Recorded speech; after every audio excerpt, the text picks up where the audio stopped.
Hi, guys. Welcome back. Spoiler alert.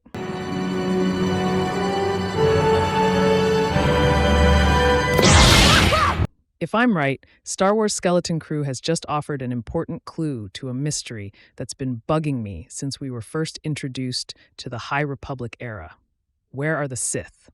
They were operating in the shadows, manipulating the pirates, driving conflict against the Jedi. It's a genius solution, and it makes perfect sense. In Episode 5 of Star Wars Skeleton Crew, the Sith's role in the High Republic era is subtly hinted at. The Jedi, or so they believed, defeated the Sith 1,000 years before the Skywalker saga. Darth Bane survived, and he rebuilt the Sith around the rule of two, a strategy he hoped would avoid the infighting that had caused their defeat. The Sith spent 1,000 years operating in the shadows, as depicted in the Acolyte. Despite the dark side's intense devotion, generations of Sith were willing to labor covertly, meticulously planning the Jedi and Republic's demise. To my surprise, an Easter egg in Skeleton Crew Episode 5 just revealed an intriguing clue. I've always been curious to find out what they were doing over 1,000 years. Star Wars' ancient pirates were unexpectedly near the Sith Skeleton Crew covertly alluded to the truth. Star Wars Skeleton Crew Kittat image. I first saw the image above in October when Empire magazine published official photos from Skeleton Crew. Those runes on the wall, the ones that even KB doesn't recognize? It's no surprise she can't translate them. They're written in the ancient language of Kittat, sometimes referred to as the Old Tongue. The Sith adopted the Old Tongue back before the Jedi Order itself, and it's steeped in the dark side itself, so learning the Old Tongue is a very dangerous endeavor. These runes may be familiar to you from Star Wars: The Rise of Skywalker, where they were engraved on an old knife that Ochi of Bestoon used to murder Rey's parents. According to the film, Kittat was forbidden in the Old Republic, and C-3PO couldn't even interpret it. Therefore, the sight of Kittat on the walls of Lanupa, the pirate stronghold, is very striking. What's actually happening? Every piece of evidence links Captain Donner to the most terrifying pirates in Star Wars. So far, so interesting. However, in order to comprehend the larger context of Star Wars piracy, we must now step back. Although Skeleton Crew was the first live-action television program to devote a significant amount of attention to the pirates that prey on our beloved galaxy far, far away, they have been extensively detailed in other media.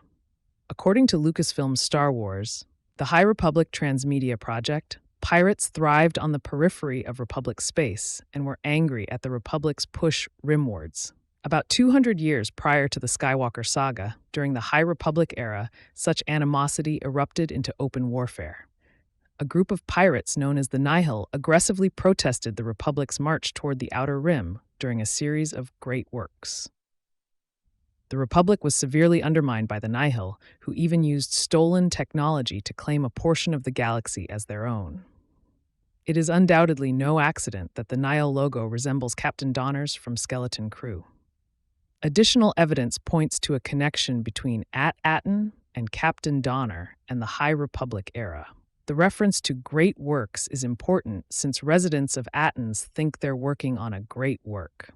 The lightsaber in the lair of Captain Donner? The High Republic is known for its gold, and the design is actually akin to one that is sold at Galaxy's Edge and comes from the High Republic. Donner appears to be associated with pirates, who were against the Jedi during this period. Was there a Sith plot behind the galaxy's pirates? Directly, indirectly, or both?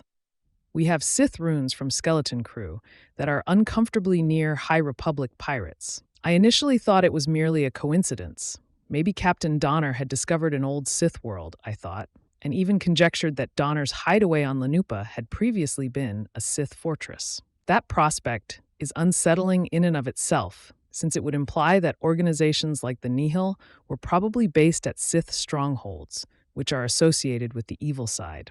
Given that the Republic was unable to translate it, I questioned if they had ever learned Kittat.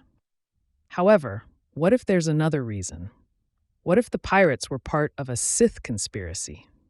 The parallels between the Clone Wars and the Jedi struggle with the Nihil have long struck me. Palpatine militarized the Jedi by using the same Jedi emergency procedures that were used in the prior crises.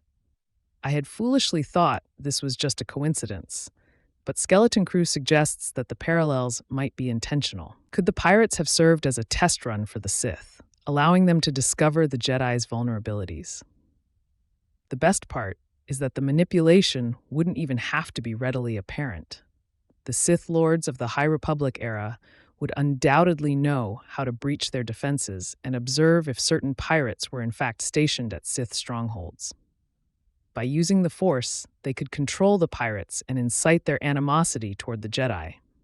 Even the terrible Nihil-used Force predators known as the Nameless wouldn't pose a threat.